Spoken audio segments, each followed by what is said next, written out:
আমার হাজব্যান্ডের special order ছিল যে তার অফিস স্টাফদের মোমো খাওয়াতে হবে।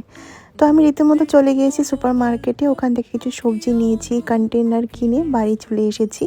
আর আমি আজকে বানাবো রোজ মোমো, আর্টিফিশিয়াল কোনো কালার ইউজ করব না। বিটরুট দিয়ে আর পালং শাক দিয়ে আমি কালার করেছি। জুস বের করে নিয়ে ডোতে মিক্স করে নিয়ে কালার করে নিয়েছি। তো এইভাবে আমি দুটো ডো রেডি করে রেখেছি। রেডি করে আমি এটাকে আধ ঘন্টার জন্য রেস্টে রেখে দিয়েছিলাম। ততক্ষণ এদিকে চাটনি প্রিপারেশন করে নিয়েছি, আর ওইদিকে আমি ভেজিটেবল মোমো করেছি যেহেতু, তো ভেজিটেবল স্টাফড করে ওটাকে সাইডে রেখে দিয়েছিলাম। তারপরে আমি মোমোগুলো বানিয়ে রোজ শেপ দিয়ে দিয়েছিলাম। তারপরে আমি স্টিমারে লাগিয়ে দিয়েছি।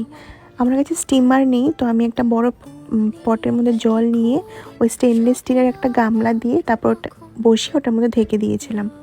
এখানে আমি দুটো কন্টেনার নিয়েছি, দুটো কন্টেনারের মধ্যে আমি একটুখানি বাটার পেপার দিয়ে মোমোগুলো প্যাক করে দিয়েছিলাম।